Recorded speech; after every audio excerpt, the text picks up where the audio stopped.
Arya serial spot റിവ്യൂയിലേക്ക് എല്ലാവർക്കും സ്വാഗതം. ഈ വീഡിയോ ഇഷ്ടപ്പെടുവാണെങ്കിൽ ഒന്ന് ലൈക്ക് ചെയ്തും സബ്സ്ക്രൈബ് ചെയ്തും ഒന്ന് സപ്പോർട്ട് ചെയ്യണേ. ഉച്ചയ്ക്ക് ശേഷം എല്ലാവരും ഫുഡ് കഴിച്ചതിന് ശേഷം ഷാജിയുടെ അമ്മ വീട്ടിൽ നിന്ന് വിളിക്കുവാണേ. സമയത്ത് ഷാജിയുടെ അമ്മ പറയുവാണ്, നീ ചോറ് കഴിക്കാൻ വരുന്നില്ലേ എന്ന്. അപ്പോൾ ഷാജി പറയുവാണ്, ഞാൻ ആഹാരം കഴിച്ചു വന്ന് ഞാനിപ്പോൾ കടപ്പാട്ടൂരാണ് അതെന്ന് പറയുന്നുണ്ട് ഷാജി. അതിനുശേഷം ബാലചന്ദ്രൻ ഷാജിയുടെ അടുത്തേക്ക് വരുന്നുണ്ട്. ബാലചന്ദ്രനാണെങ്കിൽ ഷേക്ക് ഹാൻഡ് ഒക്കെ കൊടുക്കുന്നുണ്ട്. പക്ഷേ ഷാജിക്ക് ഇത്തിരി മടിയൊക്കെയാണ് ഷേക്ക് ഹാൻഡ് കൊടുക്കാൻ. പക്ഷേ ബാലചന്ദ്രൻ ഷേക്ക് ഹാൻഡ് കൊടുക്കാൻ വേണ്ടി കൈ ഇങ്ങനെ വെച്ചുകൊണ്ടിരിക്കുവാണ്. പക്ഷെ ആ സമയത്തൊന്നും ഷാജി ഷേക്ക് ഹാൻഡ് കൊടുക്കുന്നില്ല. കുറച്ച് ബുദ്ധിമുട്ടുള്ളതുപോലെ പതിയാണ് കൊടുത്തത് ഷേക്ക് ഹാൻഡ്. ശേഷം ബാലചന്ദ്രൻ പറയുവാണ്, ഞാൻ ഷാജി ഒന്ന് കാണാൻ വേണ്ടി ഇരിക്കുമായിരുന്നു എന്ന്. സമയത്ത് ഷാജി പറയുവാണ്, സാർ ഞാൻ ഈ ടൗണിലല്ല ഓട്ടോ ഓടിക്കുന്നത്, അപ്പുറത്തെ ടൗണിലാണെന്ന്. പക്ഷെ ഇങ്ങോട്ടൊക്കെ ഓട്ടോയുമായി വരാറുണ്ടെന്ന് പറയുന്നുണ്ട്. എൻ്റെ മനസ്സിൽ ഷാജി എന്ന് പറയുന്ന ഒരു രൂപമുണ്ട്. ഒരുപാട് ആളുകൾ ചേർന്ന് ഒരു പെൺകുട്ടിയെ ഉപദ്രവിക്കാൻ നോക്കുമ്പോൾ ഹീറോയെ പോലെ ഇടിച്ചു കയറി രക്ഷിക്കുന്ന ഷാജിയുടെ മുഖം ആയിരുന്നു ഇതുവരെ എൻ്റെ മനസ്സിൽ. അങ്ങനെയാണ് ഇങ്ങനെയുള്ള കാര്യങ്ങളൊക്കെ പറഞ്ഞു തന്നതെന്ന് പറയുമ്പോൾ ഷാജി ആ സമയം പറയുന്നുണ്ട്, എനിക്ക് അലീനയെ അറിയാം, അതുകൊണ്ടാണ് ഞാൻ അന്ന് അതുപോലെ പെരുമാറിയത്. രാജേന്ദ്രൻ പറയുവാണ്, അങ്ങനെ ഒരു അലിവ് ഷാജിക്ക് അലീനയോട് തോന്നിയല്ലോ എന്ന്. ഏതായാലും നന്നായി. ഷാജി ആ സമയം പറയുവാണ്, അങ്ങനെ അലിവ് തോന്നിപ്പോവും. കുട്ടി അധ്വാനിച്ചുണ്ടാക്കുന്ന ശമ്പളം മുഴുവനും ഓർഫനേജിലേക്ക് വീതിച്ചു കൊടുക്കുവാണ് ചെയ്യുന്നത്. കണ്ടാൽ എങ്ങനെയാ നമുക്ക് ഒരു അലിവ് തോന്നാതിരിക്കുന്നത്? സമയത്ത് ബാലചന്ദ്രൻ ചോദിക്കുവാണ്, അലിവ് തോന്നിപ്പോവും ഷാജി, എനിക്ക് തോന്നി ചെയ്യുന്ന നന്മയുടെ ഫലം തിരിച്ചു കിട്ടുന്നത് ആ രീതിയിലാണെന്നേ ഉള്ളൂ. ഷാജി ആണെങ്കിൽ അലീനയുടെ കയ്യിൽ നിന്നും ഓട്ടോക്കുലി വാങ്ങിക്കത്തില്ല, എന്നോട് പറയാറുണ്ട്. അങ്ങനെയൊന്നുമില്ല, കുറച്ച് തവണ ഞാൻ ഓട്ടോക്കുലി വാങ്ങിച്ചിട്ടില്ല. നമ്മൾ തമ്മിൽ ഒരു ധാരണയിലായി. പെട്രോൾ കാശ് മാത്രം വാങ്ങിക്കാമെന്നായിരുന്നു പിന്നത്തെ ധാരണ. ആയാലും അത് നന്നായി എന്ന് ബാലചന്ദ്രൻ പറയുവാണ്. അത് കഴിഞ്ഞിട്ട് ബാലചന്ദ്രൻ ചോദിക്കുവാണ്, ഇനി പിന്നെ നമുക്ക് ഊണ് കഴിക്കാം. സമയത്ത് ഷാജിക്ക് ഭയങ്കര മടിയാണ് കേട്ടോ. ഷാജി ആണെങ്കിൽ ഷാജിയെ തന്നെ ഒന്ന് മൊത്തത്തിൽ നോക്കിയിട്ട് വേണ്ട സാർ എന്ന് പറയുന്നുണ്ട്. ഞാൻ കഴിക്കുന്നില്ല എന്ന് പറയുവാണ് ഷാജി.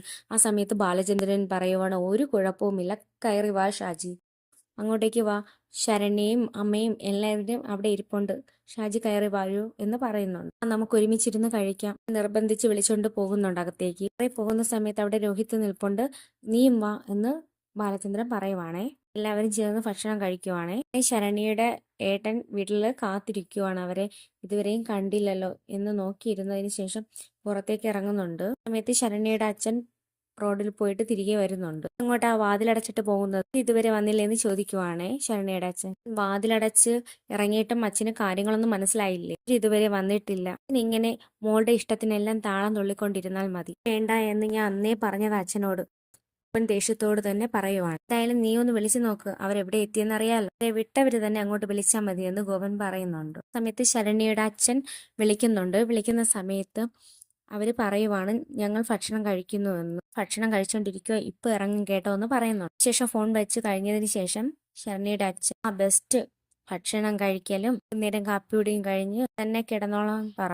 ഗോപൻ ദേഷ്യപ്പെട്ട് പറഞ്ഞിട്ട് അങ്ങോട്ട് പോകുന്നുണ്ട്. എന്നിട്ട് ശരണ്യയുടെ അച്ഛൻ അങ്ങോട്ടും ഇങ്ങോട്ടും നടന്നിട്ട് പറയുവാണ്, ഇവരെന്താ ഇതുവരെയ്ക്കും വരാത്തതെന്നൊക്കെ പറയുന്നുണ്ട്. എന്താ ചെയ്യുന്നതെന്നൊക്കെ ആലോചിച്ച് അവിടെ നിൽക്കുവാണ് ശരണ്യയുടെ അച്ഛൻ. പക്ഷേ അലീനയുടെ വീട്ടിലാണെങ്കിൽ എല്ലാവരും ചേർന്ന് ഭക്ഷണം കഴിക്കുന്നു. ഭക്ഷണമെല്ലാം കഴിച്ചതിന് ശേഷം അലീനയുടെ അടുത്തേക്ക് വരുന്നുണ്ട്. ശരണ്യയുടെ അമ്മ പറയുവാണ്, ഞങ്ങൾ ഇനി ഇറങ്ങാൻ പോകുന്നു, ഷാജിക്ക് എന്തോ ഓട്ടം ഉണ്ടെന്നാ പറയുന്നതെന്ന് പറയുവാണ്. ഷാജിക്ക് ഞങ്ങളെ കൊണ്ടുവിട്ടിട്ട് വേണ്ടേ പോകേണ്ടതെന്ന് പറയുവാണേ. ഞാൻ ധൃതി വെക്കുന്നുണ്ടെന്ന് ശരണ്യയുടെ അമ്മ പറയുവാണ് അലീനയോട്. നേരം അലീന ചോദിക്കുവാണ്, നിങ്ങൾ ഭക്ഷണം കഴിച്ചോ, വയറ് നിറഞ്ഞോ, ഫുഡായിരുന്നോ എന്നൊക്കെ ചോദിക്കുമ്പോൾ അത് പറയാനുണ്ടോ, നല്ല ഭക്ഷണമായിരുന്നു ശരണ്യ അമ്മയും ഒരേ സ്വരത്തിൽ പറയുവാണ്. ശേഷം അലീനയോട് യാത്ര ചോദിക്കുവാണ് ശരണ്യ. ഇവിടെ നിന്ന് പോകാൻ തോന്നുന്നില്ല ചേച്ചി എന്ന് പറഞ്ഞിട്ട് കെട്ടിപ്പിടിച്ച് നിൽക്കുവാണ് ശരണ്യ അലീനയെ. കെട്ടിപ്പിടിച്ചിട്ട് ഉമ്മയൊക്കെ ശരണ്യ കൊടുക്കുന്നുണ്ട്. അപ്പോൾ എൻ്റെ വീടും വീട്ടുകാരെ എല്ലാവരെയും മനസ്സിലായല്ലോ, ഇനി വരണം കേട്ടോ എന്ന് പറയുന്നുണ്ട്. ഉറപ്പായിട്ടും വരുമെന്ന് ശരണ്യ ഉറപ്പ് നൽകുന്നു. നീയും അലീനയെ കെട്ടിപ്പിടിച്ച് ഉമ്മയൊക്കെ കൊടുത്തിട്ട് അവരവിടെ നിന്ന് ഇറങ്ങുവാണേ. ശരണ്യയും അമ്മയും പോകുന്ന സമയത്ത് അവരോടൊപ്പം തന്നെ ബബിതയും കൃഷ്ണമോളും രോഹിത്തും ത്തേക്ക് ഇറങ്ങി വരുന്നുണ്ട്. നിന്നതിന് ശേഷം എല്ലാവരോടും ശരണ്യയും അമ്മയും യാത്ര ചോദിക്കുവാണ്. അതുപോലെ ശരണ്യയുടെ അമ്മ പ്രത്യേകം കൃഷ്ണമോളോട് ഇറങ്ങി നിന്നിട്ട് പോയിട്ട് വരാമെന്ന് പറയുവാണ്. ആ സമയത്ത് ബബിത ചോദിക്കുവാണ്, അവളെയാണോ ഇഷ്ടം?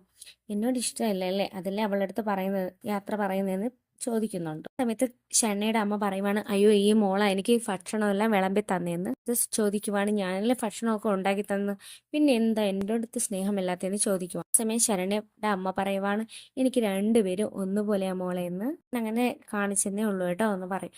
അപ്പോൾ ആ സമയത്ത് ബബിത പറയണ, അങ്ങനെ പറ. ശരണ്യയുടെ അമ്മയും ഷാജിയുടെ ഓട്ടോയിൽ കയറി പോകുന്നു. ശരണ്യയും കൃഷ്ണമോളും ബബിതയൊക്കെ പരസ്പരം കൈകാട്ടി ടാറ്റയൊക്കെ കൊടുക്കുന്നുണ്ട്. പോയി കഴിയുമ്പോഴത്തേക്ക് രോഹിത് ആകെ വിഷമിച്ച് അങ്ങോട്ടേനെ നോക്കി നിൽക്കുവാണേ. പോലെ ഒരു നിഷ്കളങ്കമായ ഒരു പാവം കുട്ടിയാണല്ലോ നശിപ്പിച്ചത്. പിന്നെ രോഹിത്ത് കൂടെ കൂട്ടു നിൽക്കേണ്ടി വന്നല്ലോ. കുറ്റബോധം കൊണ്ടുള്ള ഒരു വിഷമമാണ് രോഹിത്തിന്. നേരെ അങ്ങനെ നോക്കി നിൽക്കുവാണേ. കാണിക്കുന്നതെന്ന് വെച്ചാൽ മാമച്ചായനെയും ഗ്രേസിയാമ്മയാണ്. ഈ കുട്ടിയുടെ ഫോൺ അടിക്കുന്നുണ്ട്. ഈ കുട്ടി അവിടെ ഒന്നും ഇല്ല. ഫോൺ എടുക്കുന്നത് മാമച്ചായനാണ്. നൈജിലെ ഒരു മദറാണ് കേട്ടോ വിളിക്കുന്നത്. ഇവർ വിളിച്ചത് ആ അഡോപ്ഷന്റെ കാര്യം പറയാനായിരുന്നു. രേവതിക്കുട്ടിയോട് പറയാനാണ് വിളിച്ചത്. ആ സമയത്ത് രേവതിക്കുട്ടി അവിടെ ഇല്ലാന്നാ പറയുന്നത്. വരുമ്പോൾ പറയാന്ന് പറയുവാണേ. സിയമ്മയ്ക്കാണെങ്കിൽ ദേഷ്യവും വരുന്നുണ്ട്. കളിക്കുമ്പോൾ തന്നെ അച്ഛൻ അവരുടെ അടുത്ത് സംസാരിക്കുവാണ്. അത് കണ്ടപ്പോൾ ഗ്രേസിയമ്മയ്ക്ക് ദേഷ്യം വരുവാണ്. അച്ഛനാണെങ്കിൽ കാര്യങ്ങളൊന്നും വിശദമായിട്ട് ചോദിച്ചതേ ഇല്ല. അതുകൊണ്ട് തന്നെ ഗ്രേസിയമ്മ നല്ല രീതിയിൽ ദേഷ്യപ്പെടുന്നുണ്ട് മാമച്ചായനോട്. ഗ്രേസിയമ്മ ദേഷ്യപ്പെട്ടിരിക്കുന്ന സമയത്ത് അങ്ങോട്ടേക്ക് രേവതിക്കുട്ടി എത്തുന്നത്. രേവതിക്കുട്ടിയോട് പറയുവാണ്, ഇങ്ങനെ മദർ വിളിച്ചിട്ടുണ്ടായിരുന്നു എന്ന്. സമയത്ത് രേവതിക്കുട്ടിയാണെങ്കിൽ തിരികെ വിളിക്കുന്നുണ്ട്. മോളുടെ അഡോപ്ഷനെ കുറിച്ച് പറയുവാനാണ് മദർ വിളിച്ചത്. ഇങ്ങനെ ഊർമിള എന്ന് പറയുന്ന ഒരാൾ വന്നിരുന്നു എന്ന് പറയുവാണേ മദർ. പിന്നെ അവിടെ നടന്ന എല്ലാ കാര്യങ്ങളും പറയുവാണ് മദർ. കേൾക്കുമ്പോൾ രേവതിക്കുട്ടിക്ക് വല്ലാണ്ട് സങ്കടം തോന്നുന്നുണ്ട്. എന്നാണെങ്കിൽ ഒരു അഭിപ്രായം പറയാനേ രേവതിക്കുട്ടിക്ക് തോന്നുന്നില്ല. മദർ ഒന്ന് അയിനെ ചേച്ചിയോടുകൂടെ ഒന്ന് ചോദിക്കണമെന്ന് പറയുവാണ് മദറിനോട്. അവൾക്ക് നല്ലതാണെങ്കിൽ മാത്രമേ മദർ എന്നെ വിളിക്കുമെന്ന് എനിക്കറിയാം മദർ.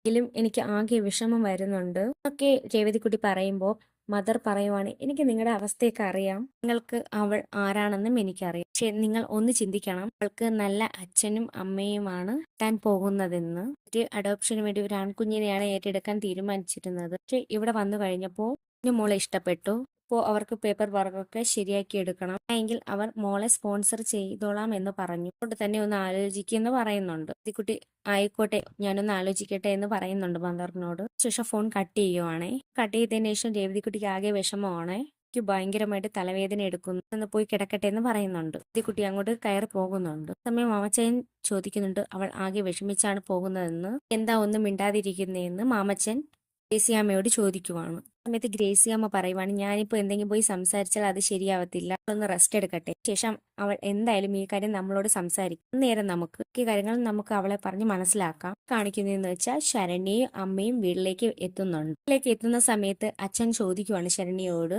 എന്താ ഇത്രയും താമസിച്ചത്, എന്താ പണി നിങ്ങൾ കാണിച്ചു? നമ്മൾ അവിടെ ചെന്നപ്പോൾ പെട്ടെന്ന് തിരികെ വരണമെന്ന് തന്നെയാണ് ഓർത്തത്. പക്ഷെ ഇങ്ങോട്ട് പെട്ടെന്ന് ഇറങ്ങി തിരിക്കാൻ പറ്റണ്ടേ? സമയത്ത് ശരണ്യയുടെ അച്ഛൻ ചോദിക്കുവാണ്, അതെന്താ അങ്ങനെ? നിങ്ങളെ ആരെങ്കിലും തടഞ്ഞു നിർത്തിയോ? നിങ്ങളോട് ആരെങ്കിലും മോശമായി പെരുമാറിയോ? അങ്ങനെയൊക്കെ ചോദിക്കുമ്പോൾ ശരണ്യയുടെ അമ്മ പറയുവാണ്, എന്ത് നല്ല മനുഷ്യരാണെന്ന് അറിയാമോ അവിടെയുള്ളവർ. ചെന്നു കഴിഞ്ഞാൽ നമുക്ക് ഇങ്ങോട്ടേക്ക് പോരാനേ തോന്നുന്നില്ല. കേട്ടോണ്ടാണ് ഗോപൻ അവിടേക്ക് എത്തുന്നത്. സമയത്ത് ഗോപൻ പറയുവാണ്, അവര് തേനും പാലും ഒഴിച്ച് നിങ്ങളെ സുഖിപ്പിച്ച് നിർത്തും. കണ്ടിട്ട് അങ്ങ് വിശ്വസിക്കാനൊന്നും പോകണ്ട. ഇപ്പോ കേസിന്റെ വിചാരണ വരുമല്ലോ, അങ്ങനെ രക്ഷിച്ചെടുക്കണ്ടേ, ഇതിനുള്ള അഭിനയമാണെന്നാണ് ഗോപൻ ശരണ്യയോടും അമ്മയോടും പറയുന്നത്. നേരം ശരണ്യ പറയുകയാണ്, ഗോപേട്ടൻ അങ്ങൊന്ന് ചുമ്മാതിരിക്കുക, ഉള്ള കാര്യങ്ങൾ എന്താണെന്ന് പോലും ഗോപേട്ടൻ അറിയില്ല. ഗോപേട്ടൻ അങ്ങോട്ടേക്ക് ഒന്ന് പോയി നോക്കുമെന്ന് പറയുവാണ് ശരണ്യ. ശരിയല്ലേ അമ്മേ എന്ന് ശരണ്യ അമ്മയോട് ചോദിക്കുന്നു. കൃത്യമായിട്ടും ഗോപ, ഞങ്ങൾക്ക് മനുഷ്യരോട് സംസാരിക്കുമ്പോൾ മനുഷ്യരുടെ പെരുമാറ്റം മനസ്സിലാകില്ലേ? ഇത് നമ്മളോട് എത്ര നന്നായിട്ടാണ് പെരുമാറിയെന്ന് നിങ്ങൾക്കറിയാമോ? നിന്ന് ഇങ്ങോട്ട് പോരാനേ തോന്നുകയില്ല. അലീനയോട് തന്നെ എന്ത് സ്നേഹത്തോടെയാണ് അവരെല്ലാവരും പെരുമാറുന്നത്. നമ്മുടെ മോളെയും ആ കുട്ടികൾ വിളിക്കുന്ന പോലെ നല്ല സ്നേഹത്തോടെയാണ് അലീനയും ചേച്ചി എന്ന് വിളിക്കുന്നത്. അതുപോലെ തന്നെ ഞങ്ങൾ ചെന്നപ്പോൾ കൊണ്ടിരുത്തി ചായ തന്നു. കഴിഞ്ഞ് എല്ലാവരും ഇരിക്കുന്ന ഡൈനിങ് ടേബിളിൽ അവരോടൊപ്പം ഇരുന്നാണ് നമ്മൾ ഭക്ഷണം കഴിച്ചത്. അലീനയുടെ റൂമിൽ കൊണ്ടുപോയിട്ട് ഞങ്ങളെ അലീനയെ കാണിച്ചു. ഓരോ കാര്യങ്ങള് ഗോപനെയും അച്ഛനെയും പറഞ്ഞ് മനസ്സിലാക്കുന്നുണ്ട് ശരണ്യയുടെ അമ്മ. ശരണ്യയുടെ അമ്മ പൊക്കി പറയുമ്പോഴത്തേക്ക് അതൊട്ടും തന്നെ ഗോപൻ ഇഷ്ടപ്പെടുന്നില്ല. നേരം ശരണ്യയുടെ അച്ഛൻ ചോദിക്കാണ്, ആ അലീന എന്ന് പറയുന്ന കൊച്ചിനോട് എങ്ങനെയാ പെരുമാറുന്നത്? നേരം ശരണ്യയുടെ അമ്മ പറയുവാണ്, ആ കൊച്ചിനോട് അവിടെയുള്ളവരെല്ലാവരും സ്വന്തം പോലെയാണ് കാണുന്നത്. നല്ല രീതിയിൽ അവര് എല്ലാവരും അവളോട് പെരുമാറുന്നത്. 2 പെൺമക്കൾ ചേർന്നാണ് അലീനയെ ശുശ്രൂഷിക്കുന്നത്. അലീന പനിയായിട്ട് കിടക്കുവല്ലേ, ഭക്ഷണമെല്ലാം ഉണ്ടാക്കി റൂമിൽ കൊണ്ടുപോയി കൊടുക്കും. അതുപോലെ തന്നെ അലീനയുടെ എല്ലാ കാര്യങ്ങളും അവരാ നോക്കുന്നതെന്ന് പറഞ്ഞു കൊടുക്കുവാണേ ശരണ്യയുടെ അമ്മ. സമയത്ത് ശരണ്യയുടെ അച്ഛനാണെങ്കിൽ ഇതൊന്നും വിശ്വസിക്കാനേ കഴിയുന്നില്ല. പെട്ടെന്ന് ശരണ്യയുടെ അമ്മ പറയുന്നു, ആ ബാലചന്ദ്രൻ സാർ ഒക്കെ എന്ത് നന്നായിട്ടാണ് ഞങ്ങളോട് പെരുമാറിയത്. 2 പെൺമക്കളും എന്ത് സ്നേഹത്തോടെയാണ് നമ്മളെ ഓരോ കാര്യങ്ങളും പറഞ്ഞു തരുന്നത്. ഇതൊക്കെ കണ്ട് ഞാൻ അത്ഭുതപ്പെട്ടുപോയി. എന്തായാലും ഈ കാര്യങ്ങളെല്ലാം കേട്ട് നിന്ന് ശരണ്യയുടെ അച്ഛനും സഹോദരനും ഇതൊന്നും ഒട്ടും വിശ്വാസമേ ഇല്ല. ഗോപൻ ആ സമയത്ത് പറയുവാണ്, എനിക്കിതൊന്നും ഒട്ടും വിശ്വസിക്കാനേ പറ്റുന്നില്ല എന്ന്. അമ്മ പറയുവാണ്, നിനക്ക് വിശ്വാസമില്ലെങ്കിൽ ഷാജിയോട് പോയി ചോദിക്കുക, ഷാജി ഞങ്ങളുടെ കൂടെ ഉണ്ടായിരുന്നല്ലോ, നിനക്ക് കാര്യങ്ങളൊക്കെ മനസ്സിലാവുമെന്ന് ശരണ്യയുടെ അമ്മ പറയുവാണ്. സംസാരിച്ചതിന് ശേഷം ശരണ്യ അകത്തേക്ക് കയറി പോകുന്നുണ്ട്. പക്ഷേ ഗോപനും ശരണ്യയുടെ അച്ഛനും ഒട്ടും തന്നെ ഇതൊന്നും വിശ്വസിക്കാനേ പറ്റുന്നില്ല. ശേഷം ശരണ്യയുടെ അമ്മയും കയറിപ്പോവും അകത്തേക്ക്. പിന്നെ കാണിക്കുന്നതെന്ന് വെച്ചാൽ നമ്മുടെ അലീനയാണ്. പിന്നെ അലീനയുടെ പനിയൊക്കെ ചെക്ക് ചെയ്യുന്നുണ്ട് കൃഷ്ണമോളും ബബിത മോളും. ശേഷം അവർക്ക് മനസ്സിലാകുന്നു അലീനയ്ക്ക് പനി കുറവുണ്ടെന്ന്. മാറിയത് കൊണ്ടാ പറഞ്ഞത് പനി മാറിയിട്ടുണ്ടെന്ന്. നേരെ കൃഷ്ണമോള് പറയുവാണ്, ഞങ്ങൾ ഇതൊന്നുമല്ല പഠിച്ചത്, അതുകൊണ്ടാ പനി മാറിയോന്ന് നോക്കിയത്. തന്നെ ഇന്ന് തന്നെ ഇവിടെ നിന്ന് ഇറങ്ങി ഓടി രക്ഷപ്പെടാമെന്നൊന്നും വിചാരിക്കണ്ട. കഴിഞ്ഞെന്നും പറഞ്ഞ് ഇറങ്ങി പോകരുത്, റെസ്റ്റ് എടുക്കണം കേട്ടോ. അലീനയാണെങ്കിൽ ബെഡിൽ നിന്ന് വന്നതായിരുന്നു. 2 പേരും കൂടെ അലീനയെ ബെഡിലേക്ക് കിടത്തുന്നുണ്ട്. ജോലി ചെയ്ത കാര്യത്തിൽ 2 പേരും നിന്ന് തർക്കിക്കുന്നുണ്ട്. ബബിത കൃഷ്ണയും പറയുന്നു, കൃഷ്ണ ബബിതയും പറയുവാണ്. അവർ 2 പേരും നല്ല തർക്കത്തിലാണ്. അന്നേരം അലീന പറയുവാണ്, നിങ്ങൾ ഇങ്ങനെ 2 പേരും തർക്കിക്കാതെ എന്ന്, നിങ്ങൾ 2 പേരും നല്ല പിള്ളേരാവോ എന്ന് പറയുന്നുണ്ട്.